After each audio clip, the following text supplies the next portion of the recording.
Good morning, students. This is lecture number 9, waves, and today's complete lecture is dedicated to 3 experiments. One is sonometer box experiment. Second is Meldy's experiment. Now, as per them, they deleted this from NEET exam, but I could see 1 or 2 lines in NCERT books which is involving the formula in this, so I don't want to take chance. Okay, so this article you will not find in your notes. I am giving you a printout of that.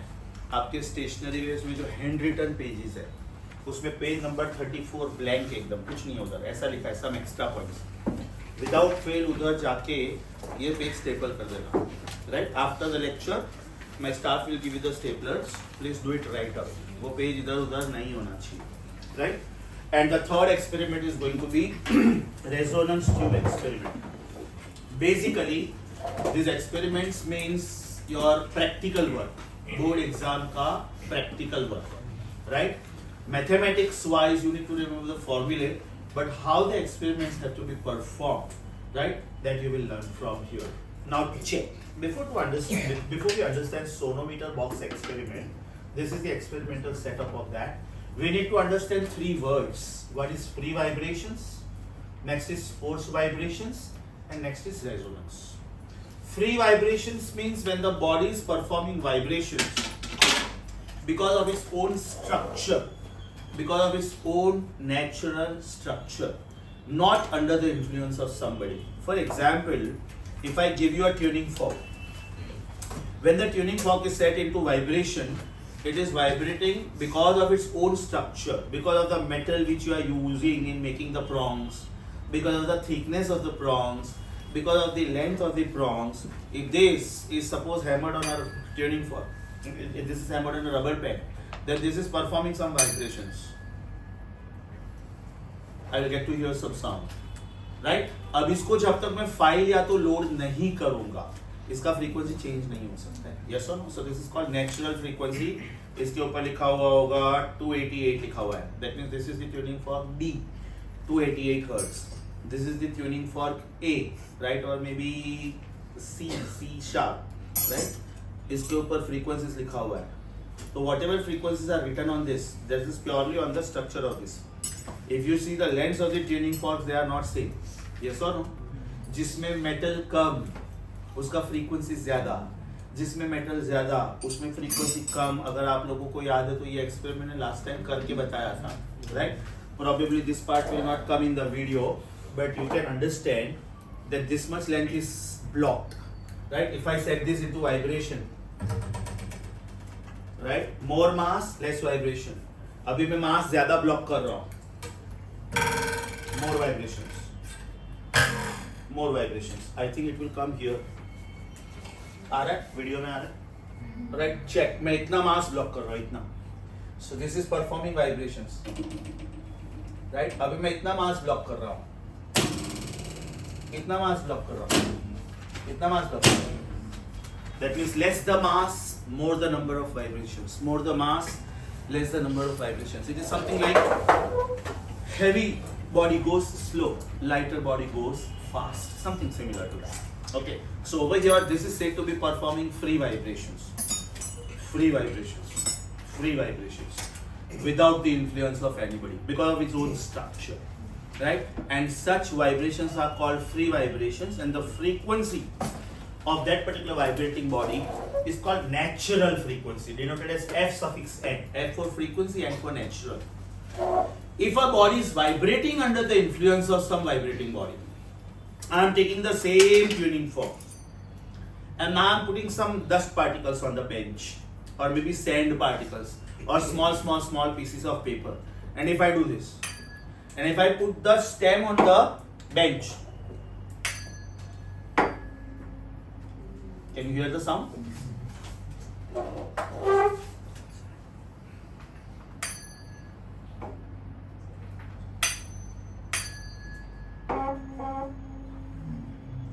I will change the tuning fork. Sound produces different. I will change the tuning fork. Different. Now suppose I put some dust particles on the bench or small pieces of paper, right? The windows are completely closed, the fan is off, the AC is off. I am not allowing any wind factor to affect the pieces of paper. Now when I put this vibrating tuning fork on the bench, I will see that the sand particles are dancing. I will see that the bits of paper are dancing. They did not want to dance on their own. There is some vibrating body nearby, under the influence of which these bodies start vibrating. So that is called forced vibration. That is called forced vibration. And the frequency of that body is called applied frequency. The frequency of that body is called applied frequency. It is something like this. Suppose bomb blast takes place, maybe 25 to 50 meters away from us. So those shock waves which are produced, that will make the windows vibrate. And if it is too powerful, then there will be cracks in the window may break completely. Now that is happening under the condition called resonance. Resonance का मतलब होता है कि when the natural frequency of a body performing free vibrations is matching with the applied frequency of a body performing forced vibrations, that means these two frequencies match with each other, right? Something similar to unison. When they are in unison with each other, then the vibrations will become all the more vigorous. That is called resonating condition. The vibrations will become all the more vigorous, and the body will vibrate with maximum amplitude and therefore maximum intensity. So when the bomb blast takes place, those shock waves travel in air, right? They will come up to your window. Your windows will vibrate. They will get disturbed. If the frequencies were not matching, okay, the window will just get disturbed. But if the frequencies were matching, that means the windows want to get disturbed with double amplitude. That means 4 times intensity. And because of the locking of the windows are sliding, na? They are locked here, right? They cannot vibrate much. So ultimately the window will break. एक बहुत ही प्यारा सा add आता था, आप लोगों के grandfather के टाइम पे ऐड आता था. अभी जैसे सैमसंग टीवी का ऐड आता है, Sony TV, mega pictures, beautiful picture, beautiful sound. तो ओनिडा टीवी का एक ऐड आता था, Onida. They had shown one glass of wine which is kept somewhere and the TV is switched on. TV में एक ओपेरा सिंगर गाना गा रही है. Opera singing is a very tough form of singing because they sing with high pitch notes, high frequency. So when she starts singing, ultimately when she goes from low pitch to high pitch, so when the frequencies are high, plus they go for vibrato, that means they will vibrate that particular note, right? They have shown कि यहाँ पे TV चल रहा है, she is singing with high notes, the wine glass starts vibrating. Imagine TV इधर है, wine glass उधर है, wine glass starts vibrating. और थोड़े टाइम के बाद वो वाइन ग्लास टूट के गिर जाता है. तो लोगों को लगता है कि आप फेक ऐड बना है, ऐसा कुछ थोड़ी होता है. Yes, it is happening. There it is natural frequency. Right? Now these shock waves travel in the medium. It is going to the bench. Bench starts vibrating. It is going to the glass also. Glass starts vibrating. They will literally show you that wine inside also getting turbulence, disturbance. और थोड़े time के बाद वो wine glass टूट के गिर जाता है.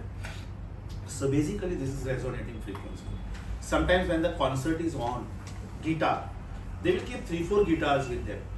अभी चालू concert में कोई particular frequency resonate हो गया, so the wire wants to vibrate with double amplitude.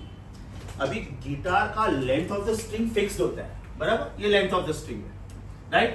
ये suppose ये maximum यहाँ तक vibrate हो सकता है, if it is fundamental loop. अगर इसको double amplitude से vibrate होना है तो इतना vibrate होना पड़ेगा. अभी उतना लेंथ ऑफ द स्ट्रिंग ही नहीं होता है, that means the length of the string breaks. अभी चालू कॉन्सर्ट में when the programme is already going on, कोई गिटार का स्ट्रिंग टूट गया, so obviously artist will not be able to use that string and will not be able to play those notes. Very politely he will just play some notes, he will give the guitar to the assistant, take the next guitar, right? Audience को पता नहीं चलता इतना दूर से because those wires are very thin and invisible, lot of light is there, so as an audience you will not come to know what happened.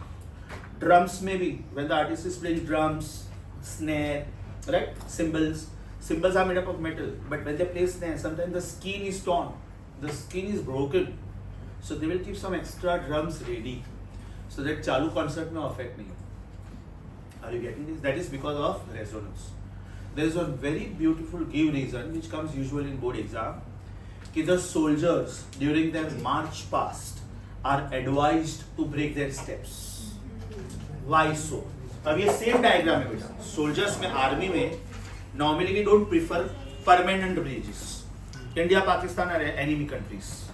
India Bangladesh are enemy countries. So we don't want some mountain cliffs to be permanently constructed with bridges because we don't want to do business with them. We don't want to communicate. We don't want to commute also, right? So our soldiers are, suppose they want to go there and they construct the bridges, then their terrorists also can come on this side. So what they normally do is, if this is one mountain cliff say in India and there is another mountain cliff this is Pakistan, right? Close by about 100, 200, 300 meters on that side of LOC. So either some soldiers will go and go for a temporary bridge like this which is made out of rope या तो wooden bridge, or else they will fix up a rope here, they will take a helicopter, they will put another end of the rope here and they will construct a bridge. When the work is done, when the attack is done, they will remove this and they will come on our side. Right now, when they are doing march past on this, it's a hanging bridge like this. When they do the march past, you must have seen soldiers do march past in a very systematic way. Left, right, left, left, left. So this is vibration. This is producing some frequency. Because of that, the bridge also will start vibrating because it is getting energy. Right? So bridge also starts vibrating. So soldiers का steps मतलब natural frequency. Bridge का vibration मतलब applied frequency.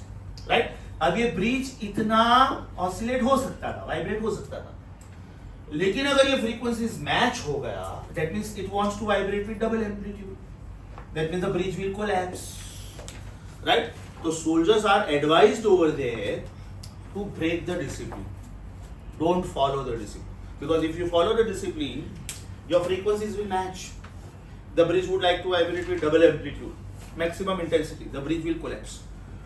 So the major or the colonel who is controlling all this will deliberately advise them, break the steps. Or else soldiers themselves see those vibrations on the bridge. They themselves, some of them will stop, some of them will walk.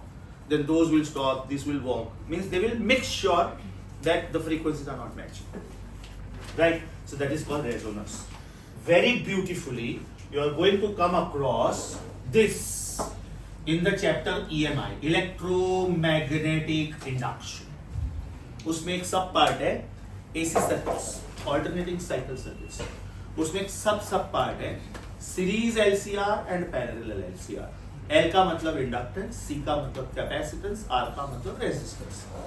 अब उसमें एक circuit आता है इसको बोलते हैं acceptor circuit और एक सर्किट आता है उसको बोलते हैं रिजेक्टर सर्किट और उसका ग्राफ ऐसा होता है, उसका ग्राफ ऐसा होता है.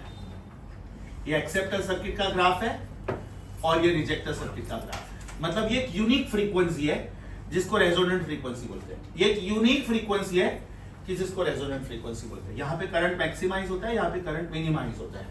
These frequencies are accepted, these frequencies are rejected. Now what do we mean by that?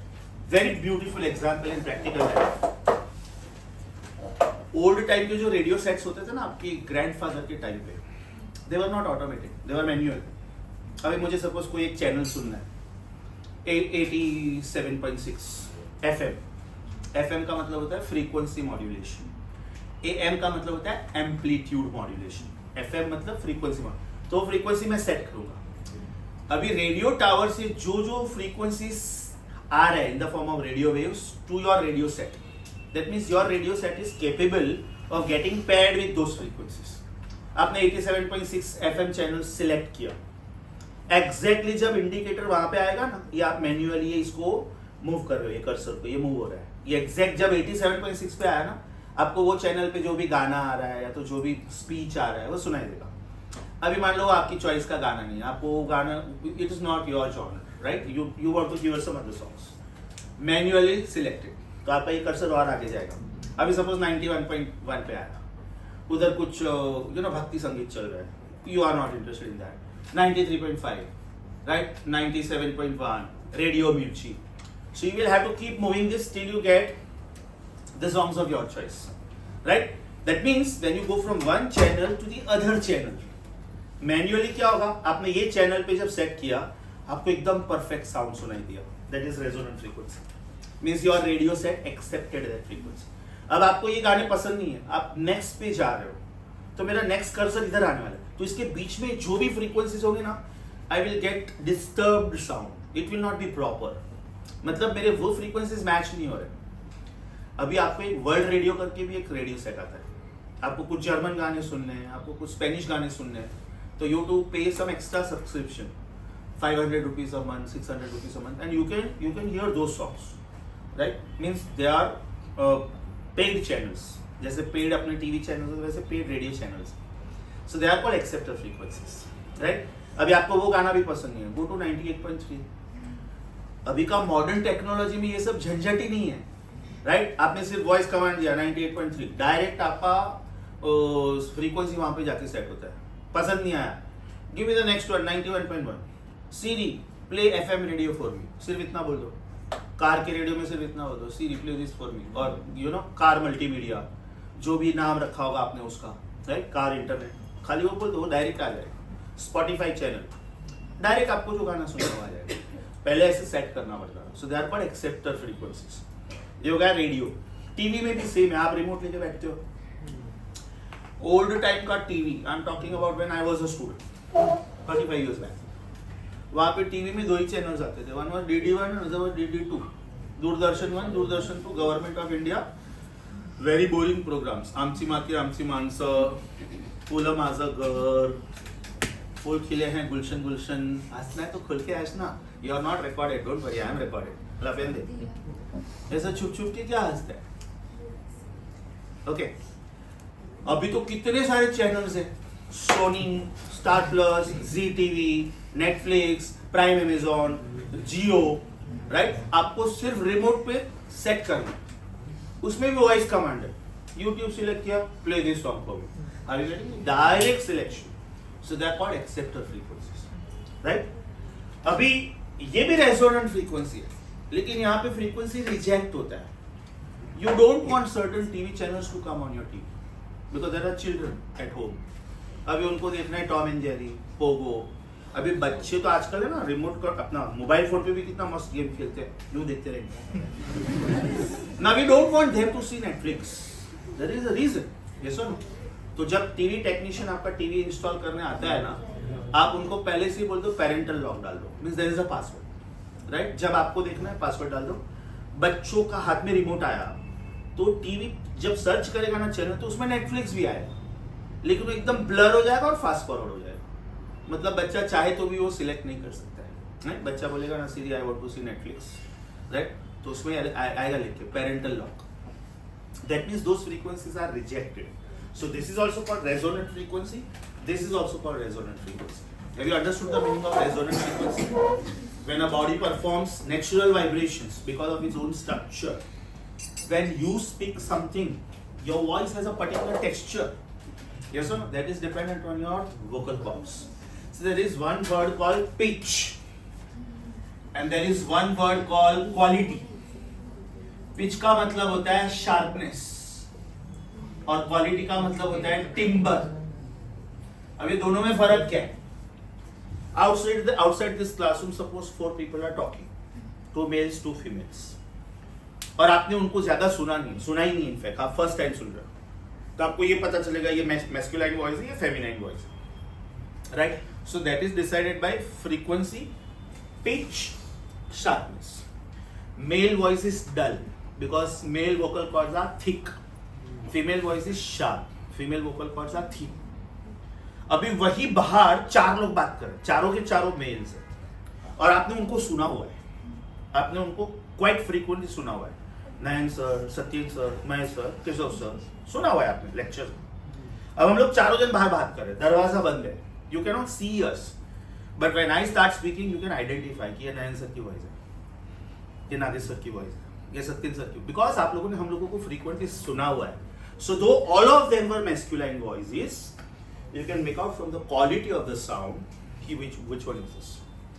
एक नेशनल एंथम बज रहा है, एक बंदा पियानो पे बजा रहा है, एक गिटार पे बजा रहा है, एक वायलिन पे बजा रहा है, और एक गा रहा है। तो can you not make out from the tonal quality कि ये इंस्ट्रूमेंट बजा, ये इंस्ट्रूमेंट बजा, ये बंदा गा रहा है? Are you getting this? Right? Have you understood free vibrations, forced vibrations, and resonance? So what is the meaning of resonance? When two frequencies match. And when they match, do we also use the word unison? Unison. अभी experiment देखो. The first experiment of the day is sonometer experiment. अभी इसमें बेटा tuning fork भी use होने वाला है और वायर भी यूज होने वाला है. तो अभी के लेक्चर के बाद, आज के लेक्चर के बाद थ्रू आउट याद रखने का, capital F means frequency of the tuning fork and small f मतलब frequency of the wire. If you want to use N as the symbol, no problem. Capital N for the frequency of the tuning fork and small n for the frequency of the wire. Right? Now sonometer box is a hollow rectangular wooden box. Hollow rectangular wooden box. There are air gaps over here, so that when the string vibrates, the air particles inside, they get this energy. They also start vibrating, and they resonate and they give you very melodious effect. Very very melodious effect. If somebody is playing acoustic guitar, तो उसमें air gap होता है अंदर, तो string की वजह से transverse तो produce होता ही है. On top of that, air particles also vibrate, and that will add to the tonal quality. Right? These are triangular knife edges. ये आप लोगों ने hotels में देखा हुआ है. मान लो आप डिनर के लिए जा रहे हो, आपने कोई टेबल रिजर्व किया है, तो टेबल पे ऐसा triangular part पड़ा है, लिखा होता है reserved. So these are called triangular knife edges. Over here, on this box, there is a ready-made scale, meter scale, which is fixed. 0, 10 centimeter, 20 centimeter, 30, 40, 50, 60, 70, 80, and so on. Right? This is marked. This is calibrated. Now here you will be given a string. Right? जब ये string vibration में set नहीं हुआ है, तब ये string ऐसा दिखेगा. Means you have not yet started with your experiment. One end of the string is fixed with the nail. It is passing over to knife edge number 1, then it is passing over to knife edge number 2, then it is connected to a pulley, and that pulley is further connected to a scale pen. Mass of the scale pen will be given to you. Capital M will be given to you. You are going to be given set of weights, and these weights you can put inside. These are called added mass. Capital M is the mass of the scale pen, which will be given to you, printed form में कि mass of the scale pen is 50 grams, 70 grams, something like that. You don't have to calculate that. This masses are calibrated. उसके ऊपर लिखा होता है कि ये 100 ग्राम का मास है, ये 50 है, ये 20 है, ये 10 है, ये 5 है, 2 है, ये 1 है. This masses will be given to you. Now over here, basically this experiment is performed to confirm the laws of vibrating string. This is to confirm or to ensure the laws of vibrating string. I know 5 of them. Frequency of the string, mind you, small f means string. Right? Frequency of the string is inversely proportional to length. Length बढ़ेगा, frequency कम होगा, and vice versa. Frequency of the string is directly proportional to tension. अब यहाँ पे मैं tension कैसे calculate करूँगा? Can I say this downward force will be weight? And what is weight? Is it बड़ा m plus छोटा m times g? Is it बड़ा m plus छोटा m times g? Therefore, tension will be developed in the string, which is बड़ा m plus छोटा m times g. Yes, everyone. Now, you will be, means at your level, 11th standard and 12th standard level, you will be advised to perform any one of this. Law of length and law of tension.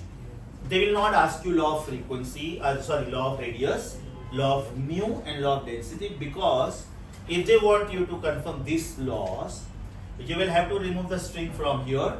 You will have to remove this from here, everywhere. If this was a copper spring, perform the experiment with aluminium now. Perform the experiment with brass. So they will not allow you to dismantle all this because it is experimental setup. फिर उनके लिए भी बहुत headache है ये सब. तो आपको उन्होंने एक string दे दिया तो बस उसी पे experiment perform करो. That means these 3 are the laws, but experiments wise they will not ask you this. In fact, this is also little headache. So they will not ask you this, but still how to perform I will explain. Over here, a known tuning fork will be given to you. A known tuning fork. इसका frequency मालूम है. You have to hammer it on a rubber pad, and you have to put it here. The moment you put it here, simultaneously plug the string from the middle, exact middle. So when you plug the string from the middle, can I say you will get fundamental mode of vibrating string? मतलब ये string ऐसे vibrate होगा और ये आपको एक loop देगा. right? So what is the frequency of the tuning fork which you are putting here? Is it capital F? And what is the frequency of the wire? Small f. And that small f is nothing but 1 upon 2L root of T by mu. Because मुझे एकदम fundamental frequency of the string मालूम है, right? I will have to hear the bits. अगर ये दो frequencies match नहीं हो रहे हैं, तो मुझे bits सुनाई देगा. नहीं हो रहे, मुझे इनको मैच करना है. रीजन, मैं लॉ ऑफ वाइब्रेटिंग स्ट्रिंग पढ़ रहा हूं, लेकिन मुझे फ्रीक्वेंसी स्ट्रिंग नहीं पता है, मुझे फ्रीक्वेंसी ऑफ द फॉर्क पता है, क्योंकि उसके ऊपर वो फ्रीक्वेंसी लिखा हुआ है. I want to know the law of this, but I don't know this frequency, but I know this frequency. So if these two frequencies match, I can say small f is capital F, so I can find out the answer, right? अब इसको check करने के दो तरीके. जैसे ही आपने ये tuning fork इधर रखा ना, बाद में ये हाथ से ये नाइफ एज एडजस्ट करो, adjust, right? This particular length is called vibrating length. This particular length is called vibrating length. आपको स्टार्टिंग में बिट्स सुनाई देगा. जब आपको बिट्स सुनाई देगा मतलब ये दोनों फ्रीक्वेंसी सेम नहीं है, राइट? आपको राइट हैंड से इसको एडजस्ट करना है ताकि आपको बिट्स नहीं सुनाई दे. When you don't hear the bits, that means small f is capital F. अब ये थोड़ा डाउटफुल मेथड है. उसका reason, the phenomenon of bits is connected to your sense of hearing, and the sense of hearing may differ from person to person. Suppose मैं और ये table partner, तो मैं बोल रहा हूँ बिट्स सुनाई देता है, ये बोल रहे नहीं सर ध्यान से सुनो, नहीं सुनाई दे रही है बिट्स. बोला तू ध्यान से सुन, सुनाई दे रही है. बोले नहीं सर आप ध्यान से सुनो, आप बुढ़े हो चुके, आपको बिट्स सुनाई नहीं दे रहा है, रॉन्ग है. अभी यहाँ पे डाउट आया, मतलब हम दोनों सेम एक्सपेरिमेंट परफॉर्म करें but we don't agree with each other. So there is another method which is called paper rider method. They will give you a very small piece of paper, fold it from the middle and put it on the wire, right? When small f becomes capital F, can I say resonance has taken place? The string wants to vibrate with double amplitude. This is a very small piece of paper. The moment it wants to vibrate with double amplitude, the paper rider cannot take it because it is too much of force for it. So it will topple, it will fall down. अभी मुझे चश्मे नहीं है, इसको चश्मे हैं, और इसे चश्मे नहीं पहने, सपोज नहीं पहने, भले उसको थोड़ा ब्लर दिख रहा है, लेकिन मैं बोलता देख पेपर राइडर गिरा, ये भी हाँ सर पेपर राइडर गिरा. मैं बोला तुझे दिख रहा है, बोले हाँ सर क्लियर नहीं दिख रहा है लेकिन दिख रहा है. तो there we agree with each other. That means audibility and visibility में ज्यादा रिलायबल कौन है? Visibility. So this is called paper rider method. So one method is called elimination of bits, other method is called paper rider method. They will give you paper rider method. Are you getting this? समझा अच्छे से? एक बार ये मुझे bits नहीं सुनाई दिया, या तो पेपर राइडर गिरता हुआ मुझे दिखाई दिया, I will measure this length, कि ये दोनों नाइफ एज के बीच का डिस्टेंस कितना है. सबसे पहला रीडिंग एकदम ईमानदारी से लेने का, एकदम, भले उसको आधा घंटा लगता है, लगने दो, no problem, because your second third fourth reading will be, trust me, they will be over in 1 minute. I will tell you why. ये फ्रीक्वेंसी मुझे मालूम है 256 हर्ट्ज. ये दोनों नाइफ एज के बीच का डिस्टेंस आया 40 सेंटीमीटर. तो 256 into 40 will it be centimetre into 1/2. तो सेंटीमीटर पर सेकंड, मतलब इसमें वेलोसिटी के डायमेंशंस आएंगे. 256 40 is 10240. If I am studying law of length, frequency is inversely proportional to length. That means the product of frequency and length should remain constant throughout. तो मेरा पहला reading को मुझे 15 मिनट लगा, कोई प्रॉब्लम नहीं. अभी मैं दूसरा ट्यूनिंग फॉर्क ले रहा हूँ, 512. फ्रीक्वेंसी डबल हुआ है, मुझे पहले से ही मालूम है लेंथ हाफ होना चाहिए. तो ये नाइफ एज को मैं डिस्टर्ब नहीं करूंगा, इसको मैं पहले से 20 के डिस्टेंस पे सेट करके रख दूंगा.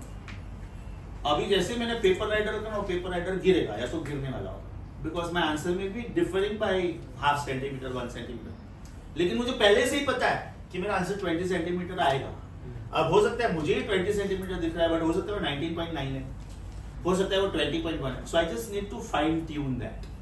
चेक करो, 512 10 t is also 10240. Frequency double, length half.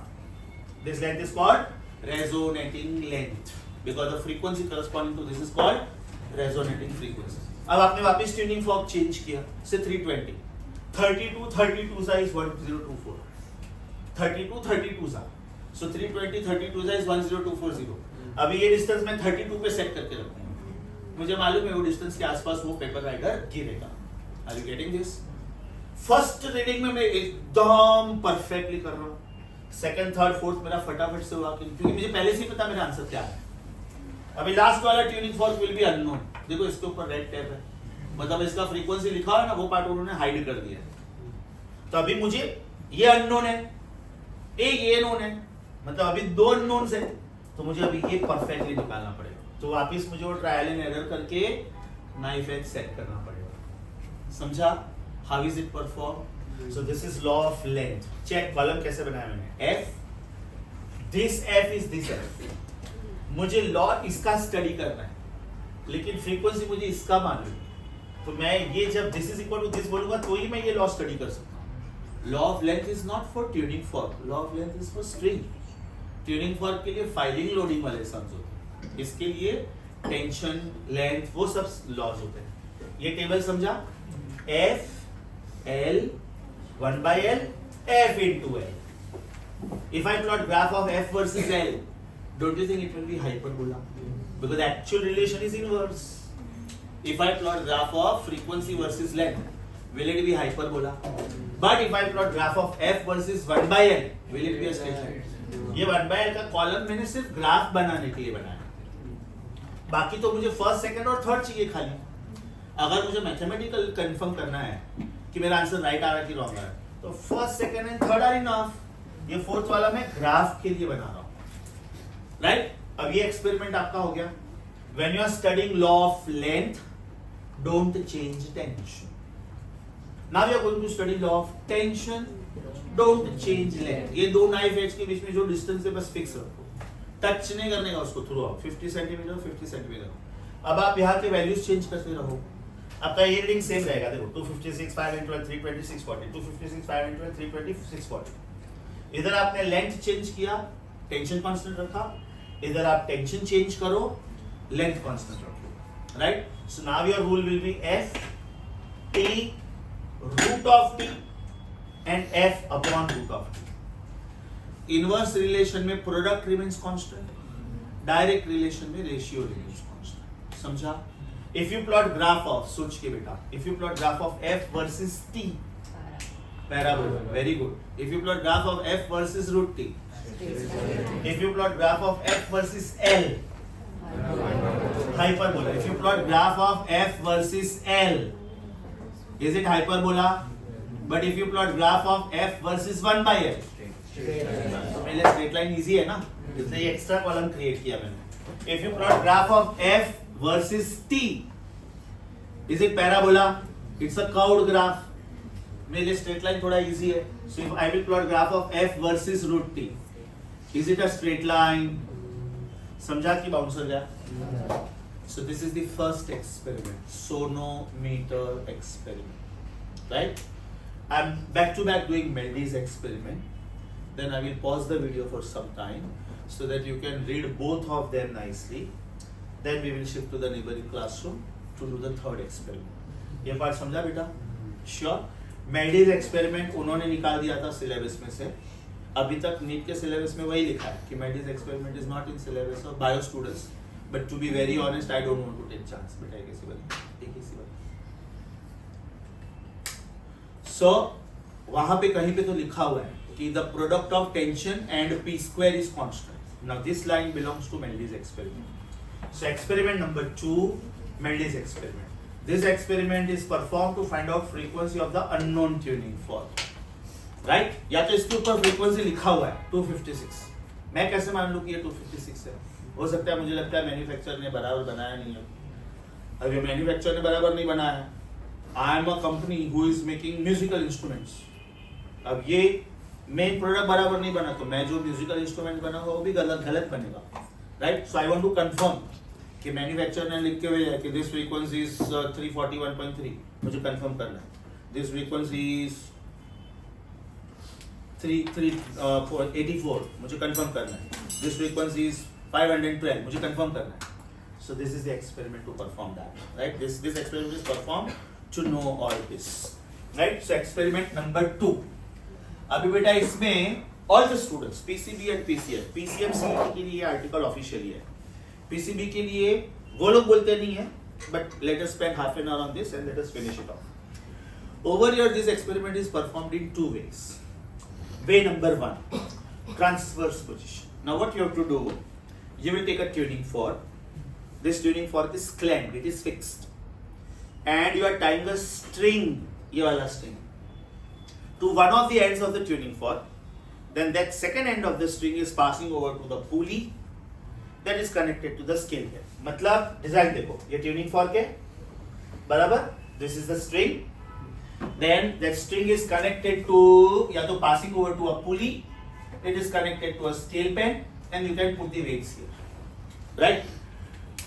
When you set the prongs into vibration, अभी बेटा आप ये नहीं कर सकते हो ना, अभी आप ये नहीं कर सकते हो, क्योंकि ये अटैच्ड है किसी के साथ। अगर ये ट्यूनिंग फॉर्क उठाया मैंने तो ये पूरा इंस्ट्रूमेंट उठा और मैं इसका हैमर कर रहा हूँ। ये फ्री ट्यूनिंग फॉर्क है ना, तो मैं ऐसे कर सकता हूँ। अब ये बहुत सारी चीजों के साथ अटैच्ड है, ये फिक्स्ड है, तो फिर क्या करने का, एक्सटर्नल फोर्स, राइट? ये खुद से वाइब्रेट नहीं हो रहा है, मैं हैमर भी नहीं कर रहा हूं। Are you getting this? मतलब इसको एक्सटर्नली डिस्टर्ब करने। अच्छा, there is one more way of doing this.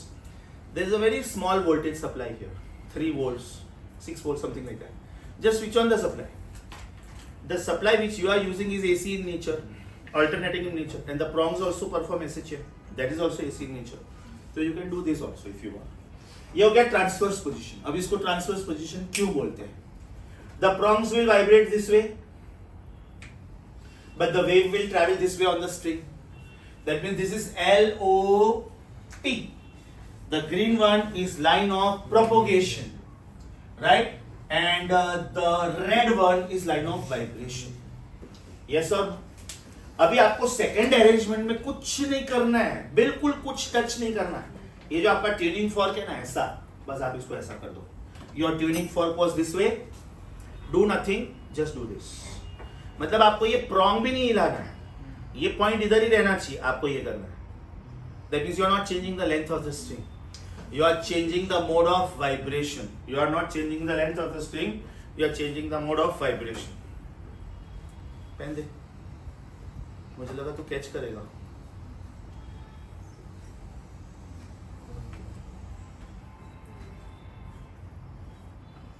समझा ना क्यों फेंका? क्यों फेंका? ये ट्यूनिंग फॉर्क फेंकूंगा और मेरा एम अच्छा है, लगेगा भी तुझे। सुना है तो घर पे सुनेगा, आने का नहीं मेरी क्लास में।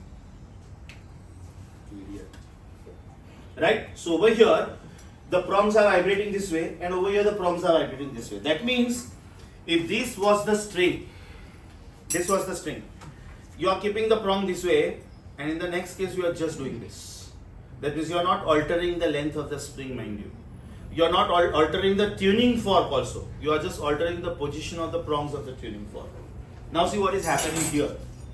Here the prongs vibrate this way, and the particles of the string also vibrate the same way. अगर आप सिर्फ ये ग्रीन वाले वेव को देखो तो ये स्ट्रिंग है, और वो स्ट्रिंग के पार्टिकल्स कैसे वाइब्रेट करते हैं? ये पार्टिकल इधर गया, ये पार्टिकल इधर गया, ये पार्टिकल इधर गया। इसका मतलब प्रॉन्ग्स का जो वे है और पार्टिकल का जो वे है, are they matching with each other, are they agreeing with each other? तो यहां पे हम लोग बोलते हैं फर्स्ट डायग्राम में, frequency of the tuning fork and frequency of the vibrating string are same.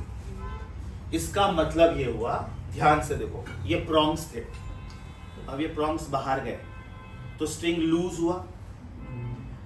prongs ऐसे थे, string straight था एकदम। अब ये prong बाहर गया ऐसा, suppose, हाँ, ये खाली schematic diagram है, मतलब ये आपको ऐसे ही रखना है, right? तो ये string slackened हुआ। अभी vibration ऐसे काउंट होता है, 1/4, 1/2, 3/4, 1, 1/4, 1/2, 3/4, 1, राइट? मतलब जब इसने हाफ वाइब्रेशन खत्म किया, स्ट्रिंग ने भी हाफ वाइब्रेशन खत्म किया।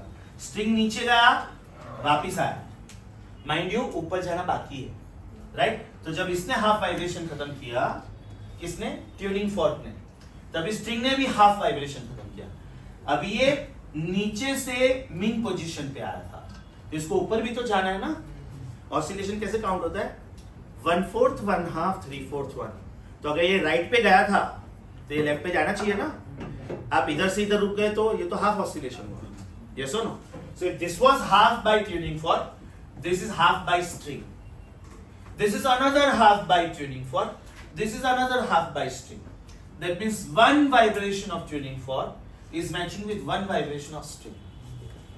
लेकिन यहां पे mismatch होने वाला है. Reason, prongs vibrate this way and the particles of the string vibrate this way. अब इसको ध्यान से देखो, जब ये नीचे गया, right? तभी ट्यूनिंग फॉर्क ने एक वाइब्रेशन खत्म किया, आउटवर्ड्स एंड इनवर्ड्स. अब ये मीन पोजीशन पे नहीं आया है. अगर ये 1 सेंटीमीटर था तो ये हाफ सेंटीमीटर पे आया, फिर 0 पे गया, फिर नीचे के साइड पे, ऊपर के साइड पे हाफ पे गया, फिर 1 पे आया. इसका मतलब जब इसने 1 वाइब्रेशन खत्म किया, इसने हाफ वाइब्रेशन खत्म किया. ये देखो नीचे एंड मीन, ये देखो नीचे एंड मीन, राइट. तो जब इसने एक वाइब्रेशन खत्म किया, किसने? ट्यूनिंग फॉर्क ने. तब स्ट्रिंग ने हाफ वाइब्रेशन खत्म किया. ये देखो, ये डायग्राम और ये डायग्राम देखो. इसने कितना खत्म किया है? 1. इसने कितना खत्म किया है? हाफ. अब इसने बाकी का 1 खत्म किया तो इसने बाकी का हाफ खत्म किया. इसका मतलब over here frequency of the tuning fork is double the frequency of the vibrating string. मतलब ये मुझे यूनिशन कंडीशन देगा और ये मुझे ऑक्टेव कंडीशन देगा. सोचो, आपका एक्सपेरिमेंटल सेटअप एकदम सेम है. आप बिल्कुल कुछ चेंज नहीं कर रहे हो. सिर्फ क्या कर रहे हो? ये ऐसा था, ये ऐसा है. ये ऐसा वाइब्रेट हो रहा था, ये ऐसा वाइब्रेट हो रहा है. लूप फॉर्मेशन इधर सेम. Is that clear? सबसे पहला फर्क बेटा ये है. सबसे पहला फर्क ये है, राइट. दूसरा फर्क डायग्राम का है. तीसरा फर्क ऑब्वियसली फॉर्मूला का आएगा, राइट. अब एकदम ध्यान से ये डायग्राम देखो. Trust me students, you can literally see the loops and you can count them. यहां पे मैंने कितना लूप्स दिखाया बेटा? 1 2 3 4 5 6, राइट. कैन आई से distance between this fix point and this fix point is the length of the string. That's why मैं नया formula लिख रहा हूं. Length of the string is length of one loop into number of loops. Length of one loop is L. बेटा ये formula में L का मतलब क्या था? ये एक लूप है कि नहीं? बराबर. तो what is the meaning of small l here? Length of a loop. How many loops do you see? 6. So can I say length of the loop into 6 loops is length of the string. तो length of the string को मैं capital L बोल रहा हूँ, length of the loop को मैं small l बोल रहा हूँ. तो what is the relation? Capital L is small l times p. Capital L is small l times p. So what is small l? Capital L upon capital P. ये मुझे ढूंढना है. कैपिटल F मुझे नहीं पता है, मुझे स्मॉल f दिख रहा है, मुझे लूप्स दिख रहे हैं, राइट. तो how will I write this relation students? Capital F जो कि मुझे ढूंढना है is small f is 1/2l root of t by mu, right. Now something very very important. ये फॉर्मूला स्ट्रिंग का है और ये सिंबल फॉर्क का है. But can you write this? Definitely yes, क्योंकि रेजोनेंस हुआ है. This frequencies are matching. Yes everyone. But what is the meaning of छोटा l? अभी प्रूव किया. इज इट 1/2 बड़ा l अपॉन बड़ा p under root t by mu. So what is the frequency of the tuning fork? Is it p upon 2l root of t by mu. आपको right hand side में सब कुछ पता है क्या? Check करो. Yes, P मैं count कर सकता हूं लूप्स, दिख रहा है मुझे. L मैं ये पॉइंट और ये पॉइंट के बीच में स्केल रख सकता हूं और चेक कर सकता हूं ये डिस्टेंस क्या है. It is physically possible for me. T मुझे पता है क्योंकि यहां पे मैंने कितना वेट रखा है? मैंने रखा है. स्मॉल m मुझे पता है, स्मॉल m मुझे पता है, बिग M मुझे पता है. That means capital M plus small m times G पता है, which is weight and weight is balancing tension. ये भी मुझे पता है. मतलब मुझे T भी पता है. मैंने बोला वैसे वो लोग म्यू दे देंगे, right? Because if they don't give you mu, that means they will have to allow you to remove the string put the string on the weighing machine, very accurate weighing machine, find out the mass of that wire or the string, calculate the length of the string, go for m upon n, that is mu. And they don't want this because उन्होंने पूरा experiment set करके दिया है आपको. If they allow you to dismantle this and then reconfigure, हो सकता है आपने डिसमेंटल तो फटाफट कर दिया है ना, कोई भी चीज को डैमेज करना बहुत इजी है, रिक्रिएट करना इतना इजी नहीं है. What if you don't set the experimental setup properly? You will start getting wrong answers. That means mu will be printed in your file. The chart which they give, they will say mu for this wire is 5 into 10 to minus 4 kilogram per meter. They will give you this, right? अभी वो side पे formula देखो क्या आएगा. Apply common sense बेटा. F is equal to F था इसलिए ये आया. इधर F इक्वल टू 2F है तो क्या आएगा, ये 2 कट हो जाएगा ना, फिर ये 2 कट हो जाएगा. सो can I say here F is equal to twice of, ये फॉर्मूला मैं कैलकुलेट कर चुका हूं already, P upon 2L root of T by mu. So what is F now, 2 cut हुआ, is it P by L root of T by mu. तो बेटा ये सबसे मेजर फर्क है, सबसे मेजर फर्क है, फॉर्मूला का फर्क है, राइट? इसके अपॉन में 2 आता है. So frequency of the tuning fork in Melde's experiment in perpendicular position is this and in parallel position is this. Yes everyone? Sure? अभी मुझे और 2 रिलेशंस चाहिए. Relation number 1. What is the relation between number of loops in perpendicular position and number of loops in parallel position? What is the relation? How many times? Apply common sense. अगर मैं इसको P1 बोलता हूं और अगर मैं इसको P2 बोलता हूं, कॉमन सेंस अप्लाई करो. आपने ट्यूनिंग फॉर्क चेंज किया था क्या? नहीं. Did you file it? नहीं. Did you load it? नहीं. इसका मतलब लेफ्ट हैंड साइड सेम है, right? If left hand side are same, इसका मतलब P1 upon 2L root of T by mu is P2 upon L root of T by mu. बराबर ना? ये मैं प्रूफ लिख रहा हूं, प्रूफ, राइट? तो L कट हुआ, root of T by mu 2 by mu cut हुआ, that means P1 upon 2 is equal to P2. Therefore P1 is double of P2. P1 क्या है? P1 number of loops in perpendicular position and P2 क्या है? Number of loops in. So I get the next result number 3. Number of loops in perpendicular position is double the number of loops in parallel position. What is it? Number of loops in perpendicular position is double the number of loops in parallel position.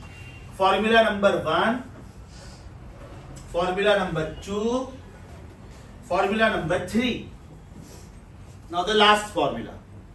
कोई भी combination ले लो, चाहे ये लो चाहे ये लो, इसमें एक चीज कॉमन मिलती है. चलो पहले मैंने ये लिखा, पहले मैंने मान लो ये वाला लिखा.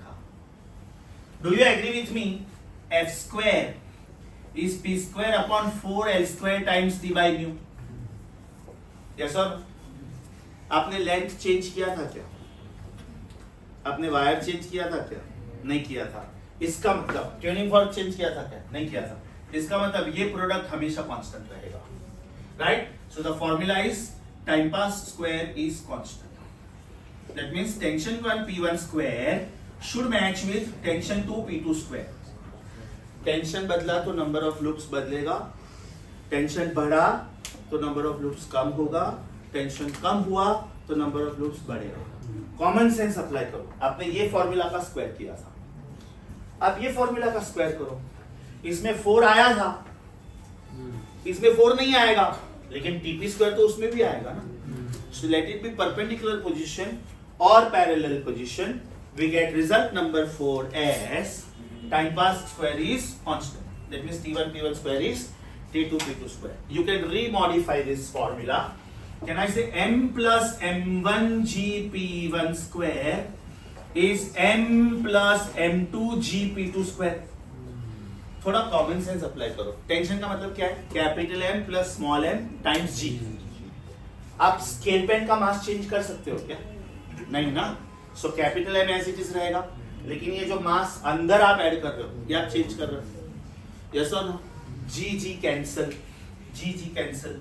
इसका मतलब मेरा और एक फॉर्मूला आया, M plus M1 times P1 square is M plus M2 times P2 square, where capital M is the mass of the scale pen and small m is the mass to be added in the scale pen. P1 and P2 are number of loops. Without looking at the board, honestly. Length of the string, how is it related to length of the loop? Length of the string is length of the loop into number of loops. So what is length of the loop?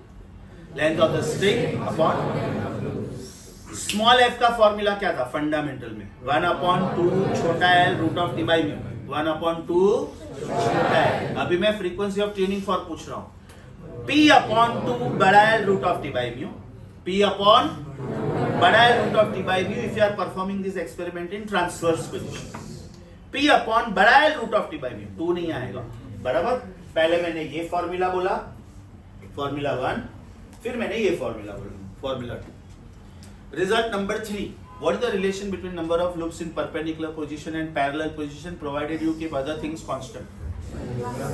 Perpendicular position पे the number of loops are doubled. ध्यान से देखो इधर बेटा मैंने कितना loops दिखाया था 1 2 3 4 5 6. खाली मैंने tuning fork कैसा किया ना मुझे automatically वो loops half दिखाई देगा counting wise because these loops are double in number than this. And finally what is the fourth and the last formula? Time pass square is constant. T1 P1 square is T2 P2 square. Right? Where T can be written as बड़ा m plus छोटा m times G. बड़ा m cannot be changed. चालू experiment में आप बड़ा m change नहीं कर सकते. एक्सपेरिमेंट स्टॉप करके फिर नया स्केल पेन दिया तो बात अलग है. Yes or no? But you can change छोटा मास which you are putting in the scale pen. दोनों एक्सपेरिमेंट्स एकदम अच्छे से समझा. एक एक्सपेरिमेंट आप में बुक में प्रिंटेड है एक एक्सपेरिमेंट का मैं प्रिंट आउट दे रहा हूँ अभी ये स्टेपल हो जाना चाहिए आज ही लेक्चर खत्म होने के बाद स्टेपलर भिजवाता हूँ. हाँ पेज नंबर 34 पे प्रिंटेड नोट्स पे आ जाओ. Printed notes sonometer experiment is basically experimental physics. ये बोर्ड एग्जाम टाइम पे पढ़ने का नीट के टाइम पे टाइम वेस्ट नहीं करने का बिल्कुल भी. नीट के टाइम पे क्या करने का खाली फॉर्मूला पे फोकस करने का. What is sonometer experiment? It is the experimental verification to confirm the laws. बेटा ये पेज कौन सा है? Printed notes, everybody. Computerized notes, page 12, chapter stationary weights. Page 12 को टिक करो, हो गया. Page 13 को टिक करो, हो गया.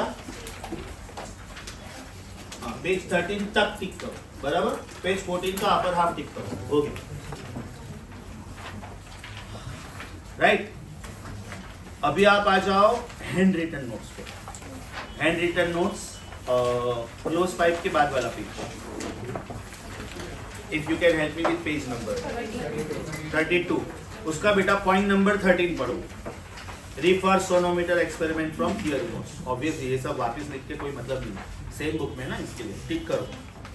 Refer Melde's experiment from theory notes. रुको अब ये थियरी नोट्स में नहीं दिया है तो ऐसे लिखो refer Melde's experiment on page number 34. On page number 34 ये जो मैं प्रिंट आउट दे रहा ना आप लोगों को या पेज नंबर 34 पे स्टेपल करोगे आज ही. Okay NEET students also don't take chance. NCERT में ये लाइन है उन्होंने क्वेश्चन पूछ लिया यू कैन से कि सर आपने तो बोला था मेल्डीज एक्सपेरिमेंट नहीं है हमने वेबसाइट पे पढ़ा था मेल्डीज एक्सपेरिमेंट नहीं है. तो हम लोगों ने तो एक लाइन दिया था it was law of vibrating string where छोटा l is p/l so they can prove their point. हम लोगों ने तो स्ट्रिंग दिया था वाइब्रेटिंग स्ट्रिंग है ना सिलेबस में तो हमने खाली स्मॉल l को बिग l अपन बिग p लिखा. हाँ they will very safely run away कि हाँ मेल्डीज एक्सपेरिमेंट नहीं पूछा हम लोगों को. Is that clear? चलो बेटा ये पेज पास करो ये पेज पढ़ो और बाद में हम लोग नेक्स्ट क्लास में शिफ्ट करेंगे. पॉज द वीडियो स्टॉप नहीं करना बेटा गलती से. Pause. The page which is coming to you, it is given in distinguished form. 1, 2, formula, formula, formula. और दोनों के एंड में दिया होगा तो दोनों के एंड में नीचे एकदम TP square is constant. मतलब दोनों पोजीशन के लिए TP square is constant is valid. Because यहाँ पे 4 आएगा और इसमें 4 नहीं आएगा. That's it. 4 is a number anyways. We are talking about proportionality. Right, so when this page comes to you, please make sure you are revising this page extremely well. Lecture खत्म होने तक ये पेज नंबर 34 पे staple हो जाना चाहिए. Pause the video please. Aim of this experiment, sonometer box experiment, is to confirm the laws of vibrating string. They will ask you this two only. They cannot ask you this three, because if they ask you this three, they will have to allow you to change the string. Right? Next, aim of this experiment is to find out frequency of the tuning fork. Your choice. You may perform this experiment in transverse position. You may perform this experiment in longitudinal position. If you perform your experiment in transverse position, this is the formula. And if you perform your experiment in longitudinal position, this is the formula. Upon में 2 आएगा, upon में 2 नहीं आएगा. Otherwise the formula are same. What is the meaning of capital L here? It is not length of the loop.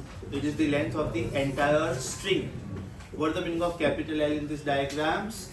Capital L is the length of the string. तो बेटा उधर लिख के रखो. In the formula, capital L is the length of the string, which is length of one loop into number of loops. What is the meaning of capital L in the formula? It is P into small l. Small l is the length of the loop, P is the number of loops. And finally, what are two other relations? Number of loops in perpendicular position is double the number of loops in parallel position. And over here, time pass square is constant. T1 P1 square is T2 P2 square. Understood this experiment as well? The third experiment is resonance tube experiment, which is performed to calculate speed of sound in air. Laplace ने calculate किया 331.8. हमको perform करके check करना है कि it is actually 331.8 or no. So resonance tube experiment is the experimental verification of that. Let us go to the next class. Video pause, please. Video pause. Experiment number 3. Resonance tube experiment to calculate velocity of sound in air. Check. Your title is to calculate velocity of sound in air. You know the formula for velocity of a wave. Velocity of a wave in general is f lambda. Right? अभी आपको ये ढूंढना है. Right? और ये आपको पता है. ये आपको पता है. This frequency will be known to you. Because again I will give you a tuning fork. I will give you a set of tuning forks. Whichever tuning fork you like, you can select it. Normally ये particular article में हम लोग students को बोलते हैं 320 hertz वाला frequency select करो. Because speed of sound 340 के आसपास है. तो 330, 320 easier calculations. So 256 will be little odd calculation. तो कैमरा हिलना नहीं चाहिए. तो भी थोड़ा Okay, so usually we here suggest the frequency of 320 hertz. इसका मतलब मुझे सिर्फ लैम्डा ढूंढना चाहिए. अब इसका experimental setup एकदम ध्यान से सुनो. I will be giving you an aluminium pipe. Usually aluminium is a light metal. So you will be given a pipe like this, which is open at both the ends. This will be aluminium pipe. You can hold it. You can take a tuning fork. You can hammer the tuning fork into vibration, and you have to put it this way, not this way. When the prongs vibrate, hold this please. When the prongs vibrate, then those vibrations must enter inside. Now can I say this is pipe, means organ pipe, means air column. That means इसके अंदर air है. Right? It is open at both the ends right now. You will be given a glass jar. This glass jar, because it is transparent, you can check how much is the length of the pipe which is inside water and how much is outside water. Your target is to calculate velocity of sound in air. That means this length of the pipe which is underwater is not of your interest. Your interest is what is the length of aluminium pipe which is in air. Now check what is happening. You will be given a stand. You will be given a clamp. You will be given aluminium pipe. You will be given a glass jar. At the bottom of this glass jar, there is a rubber pad or there is a wooden block, right, which is going to absorb the sound wave. Now, why this absorption is necessary? Try to understand. I am filling this glass jar with about 2/3 or 3/4 its capacity with water. Advantage. When I fill that with water, and now when I immerse this aluminum pipe inside the glass jar, though it was open tube, right? Now it becomes a closed tube. Advantage of using water is I can move this pipe through water, I can take it inside, I can take it outside. Advantage, if I take it more inside, length of air column will be less.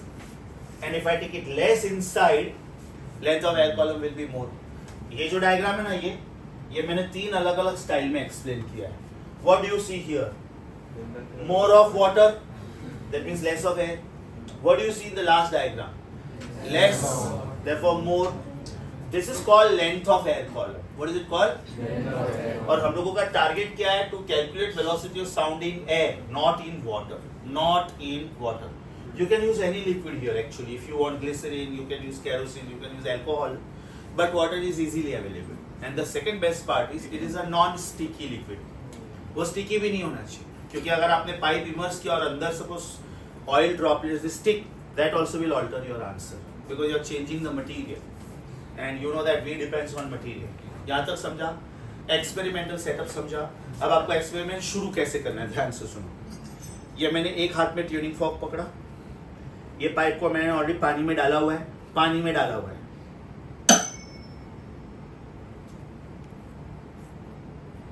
जहां पे मुझे एकदम loud sound सुनाई देगा ना, फिलहाल ये पानी में नहीं है ना, इसलिए नहीं सुनाई देगा. ये वेव जा रहा है, इधर से एस्केप होके भाग जाता है. लेकिन जब आप ये एक्सपेरिमेंट परफॉर्म करोगे तो देखो क्या आने वाला है. This wave enters, this wave enters, ये वेव एंटर हुआ, एंटर हुआ, एंटर हुआ हुआ हुआ हुआ एयर में से पास हुआ, फिर ये पानी में से भी पास हुआ, राइट? हुआ हुआ हुआ हुआ हुआ हुआ इधर एब्जॉर्ब हुआ. ये वेव वापिस नहीं आना चाहिए, राइट? अब ये वेव जो इधर टकराया था, किधर? इधर. Is it reflecting back? Why it is reflecting back? Because this behaves like a denser boundary now.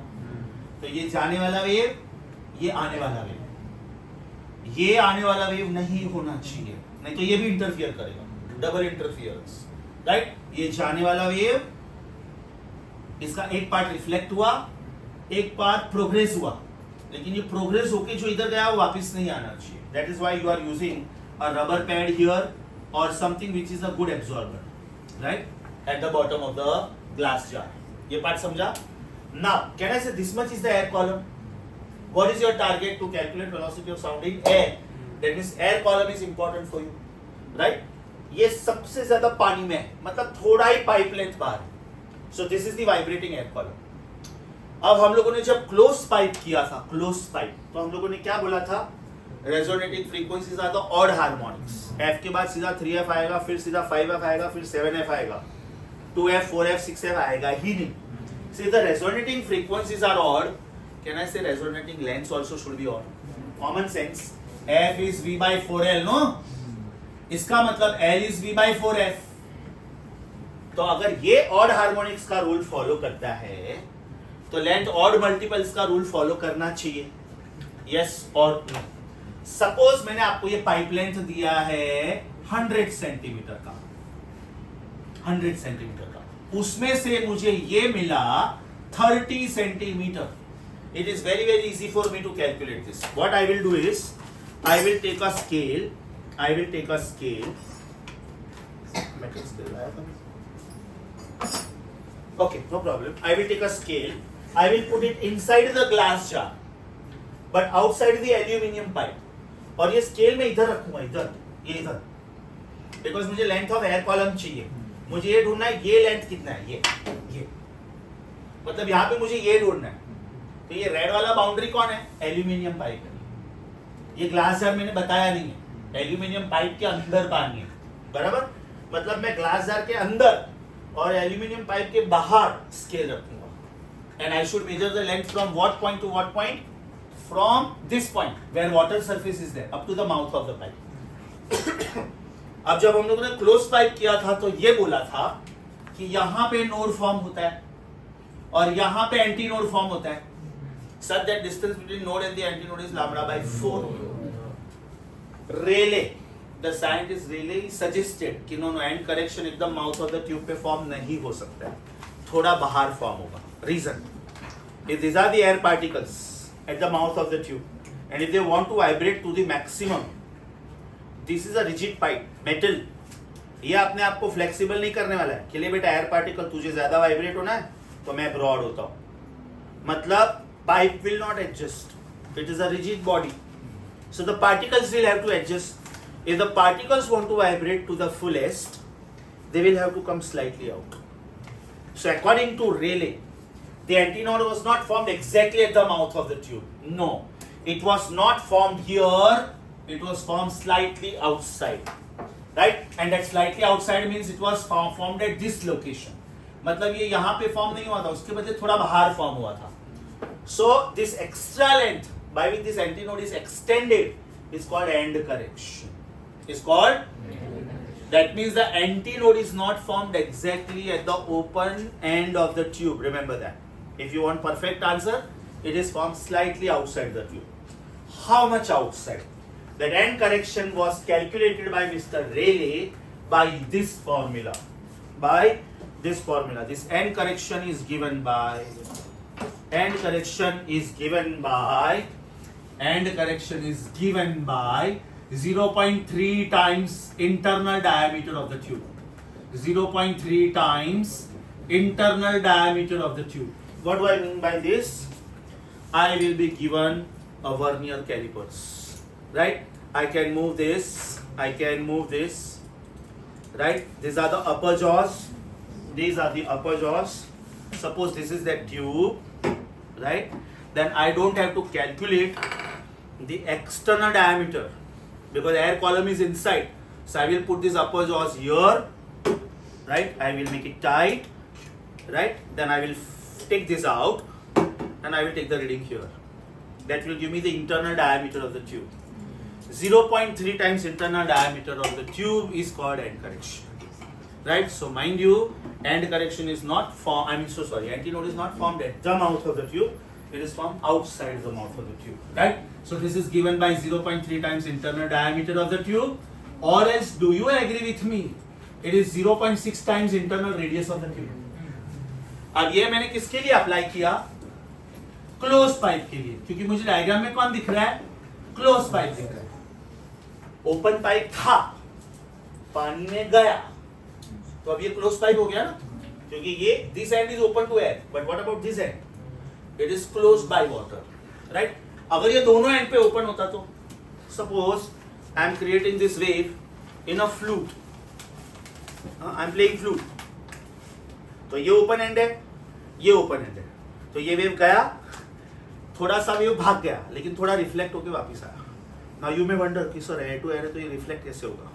बेटा यहाँ पे पार्टिकल्स क्राउडेड होंगे और यहाँ पे स्कैटर्ड होंगे, तो this crowded portion will behave like a denser boundary, right? तो ये वेव गया, उसमें से एक पोर्शन भाग गया, प्रोग्रेसिव वेव, वापिस ही नहीं आया, मुझे इंटरेस्ट भी नहीं है, वापिस नहीं आया तो गेट लॉस. लेकिन जो पार्ट इधर से रिफ्लेक्ट होके वापिस आया, गया, वापिस आया, that will produce longitudinal stationary wave inside the pipe, and I will get to get antinodes and nodes. Is that very very clear, right? तो बेटा most important is हम लोगों ने जब close pipe लिखा था, close pipe, तो हम लोगों ने बोला था कि L1 is lambda by 4. याद करो, L1 is length distance between node and antinode. यहाँ पे हम लोग लिख सकते हैं क्या L1 is lambda by 4? No. यहाँ पे क्या लिखना पड़ेगा? If this is figure 1, if this is figure 1, if this is figure 2, and if this is figure 3, right? Figure 1 indicates which resonance? First resonance, ki second resonance, ki third resonance? Figure 1 indicates first resonance. बराबर? Can I say from figure 1, it is not lambda by 4, which is L? No, it is L plus E. Check करो ये कौन है? Node. क्या antinode इधर form हुआ है? नहीं हुआ है, बाहर. मतलब L plus E will give me the correct answer. Because this is the resonance for the first time, I will call this as L1 plus E is equal to lambda by 4. From this, can I say lambda is 4 times L1 plus E? Am I right? If lambda is 4 times L1 plus E, that means F lambda is 4 times F times L1 plus E. And F lambda is V. And that was my target. What is V therefore? 4 times F times L1 plus E. आपको right hand side में सब कुछ मालूम है क्या? Answer is yes. Capital F is the frequency of the tuning fork, known to you. L is the length of air column. आपने यहाँ पे स्केल रख के ये मेजर किया हुआ है. ये कितना लेंथ है? मैंने 30 सेंटीमीटर लिखा था, बराबर? मैंने 30 सेंटीमीटर लिखा था. एंड करेक्शन पता है आपको? डेफिनेटली पता है. Yes or no? So can I say this is my final formula? Accurate formula की approximate formula? Accurate, क्योंकि with and correction. This is with and correction. आप एंड करेक्शन निकाल दो, ध्यान से देखो, जाना पहचाना सा फॉर्मूला आ गया. V is 4FL. F was V by 4L. Close pipe के लिए F was V by 4L. अभी एग्जामिनर क्या बोलता है कि नयन वर्नियर कैलिपर्स खो गया है, ये लैब में मिल नहीं रहा है, अभी कैलकुलेट करो. मैं बोलूंगा सर फिर अप्रोक्सीमेट आंसर दूंगा मैं. सर बोल रहा नहीं है, एक्यूरेट आंसर चाहिए. मैं बोला सर वर्नियर कैलिपर्स नहीं है. हाँ बोलता तो नहीं है. तो मैं बोला ठीक है सर, एक काम करो, give me a longer pipe. Give me a longer pipe. If you give me longer pipe, this diagram also will be possible for me. Example देता हूँ. मुझे 30 सेंटीमीटर रेजोनेटिंग लेंथ मिला. मान लो बेटा ये मैंने 50 सेंटीमीटर लॉन्ग पाइप दिया होता, तो आपके लिए सेकंड डायग्राम पॉसिबल ही नहीं था. क्यों? ये 30 है, फिर नेक्स्ट रेजोनेंस 3 टाइम्स 30 पे आएगा. मेरे पास उतना लॉन्ग पाइप ही नहीं है, 50 सेंटीमीटर है, मतलब मुझे सेकंड रेजोनेटिंग लेंथ मिलने वाला ही नहीं. तो मैं बोलूंगा कि सर शॉर्ट पाइप है, तो आपको मुझे वर्नियर कैलिपर्स लेना पड़ेगा. अब अगर आपके पास वर्नियर कैलिपर्स नहीं है, no problem, give me long pipe. Advantage, I can use figure 2 now. Figure 2 में क्या लिखोगे? सोचो बेटा, ये नोड हो गया, ये एंटी नोड हो गया, राइट? अब सोचो ये सिचुएशन भी तो आएगा ना. इधर ये सिचुएशन आया था, ये लूप फॉर्म हुआ, बराबर? अभी इधर तो लूप फॉर्म होगा ही होगा, राइट? ये भी तो फॉर्म होगा. और ये कब पॉसिबल है? If examiner gives me sufficiently long pipe. मुझे पहला रेजोनेंस 30 सेंटीमीटर पे मिला था, दूसरा रेजोनेंस 3 टाइम्स 30 पे मिलने वाला है, तो उसके लिए पाइप लेंथ 90 सेंटीमीटर से ज्यादा होना चाहिए ना. This is possible for me. Advantage, formula क्या लिखूंगा मैं? 3 times lambda by 4 is L2 plus E. Now let me call this as equation 1 and let me call this as equation 2. Check what I am doing. Equation 2 minus equation 1. Equation 2 minus equation 1 should give me 3 lambda by 4 minus 1 lambda by 4 is L2 plus E minus L1 plus E. 3 lambda by 4 minus 1 lambda by 4 is L2 plus E minus L1 plus E. Advantage, मेरे formula में से and correction गायब हो गया. And correction गायब हुआ मतलब diameter गायब हुआ. डायमीटर गायब हुआ, नहीं चाहिए मुझे वर्नियर कैलिपर्स, राइट? ये मैं डायमीटर ढूंढता तो किसकी वजह से ढूंढता, राइट? ये किसकी वजह से ढूंढता? वर्नियर कैलिपर्स की वजह से. एग्जामिनर बोल रहा है वर्नियर कैलिपर्स नहीं है, no problem sir, give me a sufficiently long pipe, right? अगर एग्जामिनर मुझे और भी सफिशिएंट लॉन्ग पाइप देता, तो सोचो बेटा ये भी ढूंढ सकता था मैं. फिर फिगर 3, कैन आई से 5 times lambda by 4 is L3 plus E? Yes और नो? तो L3 plus E minus L2 plus E is 5 lambda by 4 minus 3 lambda by 4. I will end up to the same equation. Advantage, ये देखो क्या आया, lambda by 2 is L2 minus L1. इसका मतलब lambda is 2 times L2 minus L1. इसका मतलब F lambda is 2 times F times L2 minus L1. But F lambda is V, तो V is twice F L2 minus L1. क्या मुझे पूरा का पूरा राइट हैंड साइड मालूम है? डेफिनेटली मालूम है. Can I say this is velocity of sound with end correction? Can I say this is velocity of sound without end correction? Yes और नो? वर्नियर कैलिपर्स नहीं है, no problem, give me long pipe. Vernier callipers नहीं है, no problem, give me long pipe, right? Vernier callipers है, short pipe also will do. Short pipe also will do. because I'll find out end correction with the help of vernier calipers. अभी examiner और एक चीज पूछता है कि नयन vernier callipers नहीं है, एंड करेक्शन ढूंढो. नयन वर्नियर कैलिपर्स नहीं है, एंड करेक्शन ढूंढो. I will say no problem sir. Long pipe है ना, पहले मैंने इक्वेशन 2 माइनस इक्वेशन 1 किया था. अब मैं इक्वेशन 2 को इक्वेशन 1 को इक्वेशन 2 में सब्स्टिट्यूट करूंगा. ये इधर lambda by 4 is L1 plus E. I can substitute that here. So now my steps will change little bit. Substituting 1 in 2. Substituting 1 in 2. What will you get? Substituting 1 in 2, what will you get? Can I say 3 times L1 plus E. 3 times L1 plus E is L2 plus E. So can I say 3 times L1 plus 3 times E is L2 plus E. That means E should be L2 minus 3 L1 upon 2. बराबर ना? ये 3 और ये E है, तो that will be 2E. Check करो.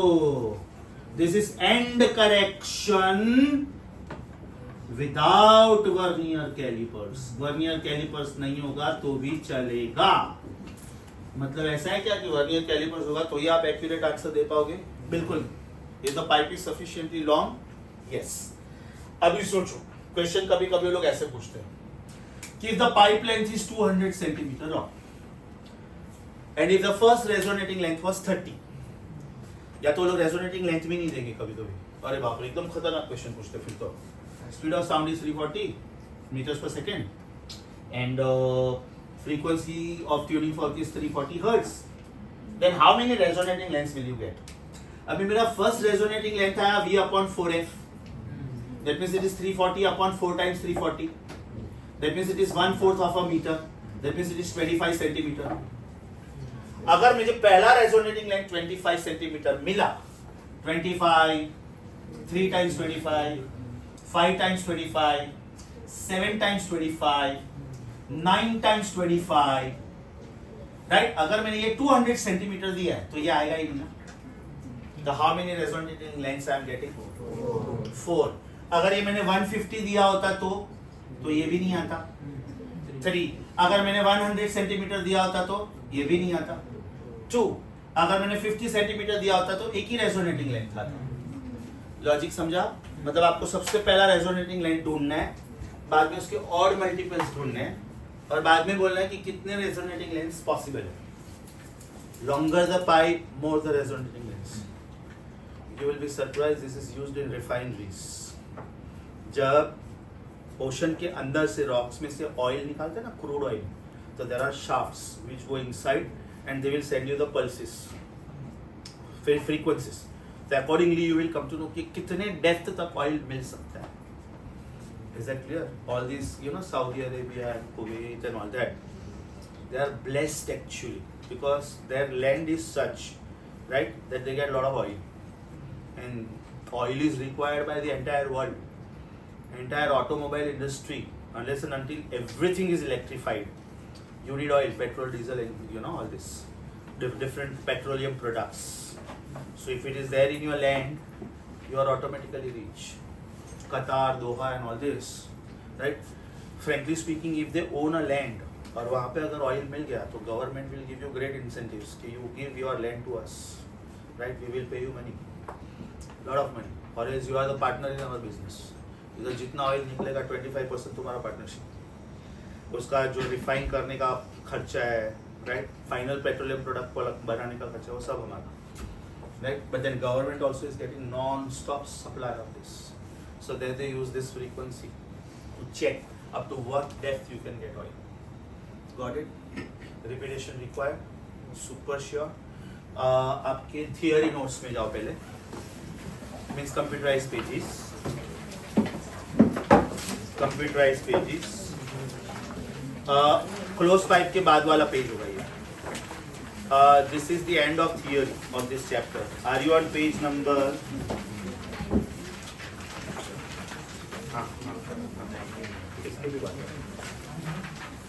Are you on page number 17? No, 19 and 20. Page number 19 and 20 टिक करो। Page number 19 and 20 टिक करो। पेज नंबर 20 पे जो हिसाब से डायग्राम्स बताएं, कितना रेजोनेटिंग लेंस दिया उन्होंने? 2, एक ये और एक ये। अभी सोचो, अगर ये पाइप सफिशिएंटली लॉन्ग है तो मुझे ये तो मिलेगा ही, ये भी मिलेगा, ये भी तो मिलेगा, right? So half loop, 1.5 loop, 2.5 loops. Got it? So longer the pipe, more and more chances of getting resonating lens. Okay? You don't require vernier calipers in that case. पूरा आर्टिकल ध्यान से। अच्छा, ये पूरा एक्सपेरिमेंट किसके लिए हुआ? Close tube की ओपन ट्यूब? ओपन ट्यूब दिया था मैंने, बट जैसे पानी में डाला ये क्लोज ट्यूब हो गया। अगर ये ओपन ट्यूब होता तो फिर बेटा वेलोसिटी का आंसर क्या था? सोच के बोलना। For open tube V is equal to, ये 4F था ना, उसके बदले 2F आएगा। सोचो, ये L प्लस ही था, उसके बदले L प्लस 2E आएगा। सोचो क्यों? ओपन एंड पे एंटी नोड फॉर्म होता है। यहाँ पे एक ही ओपन एंड था, एक क्लोज था, यहाँ पे दोनों एंड ओपन होने वाले हैं। And anti node is formed always at the open and. मतलब ओपन पाइप में दोनों जगह पे एंड करेक्शन अप्लाई करना होता है। तो अगर क्लोज पाइप हुआ तो 4F times L plus E, लेकिन ओपन पाइप हुआ तो 2F times L plus 2E। Why 2E? Open end में दोनों जगह पे एंटी नोड फॉर्म होगा। Got it? Every detail given very very beautifully. पहले पेज नंबर 19-20 रीड करो, उसके बाद में मैं आपको हैंड रिटन पेजेस पे लेके जाता हूँ। पहले इतना पढ़ो। Recording stops please. Stop. No pause. Stop.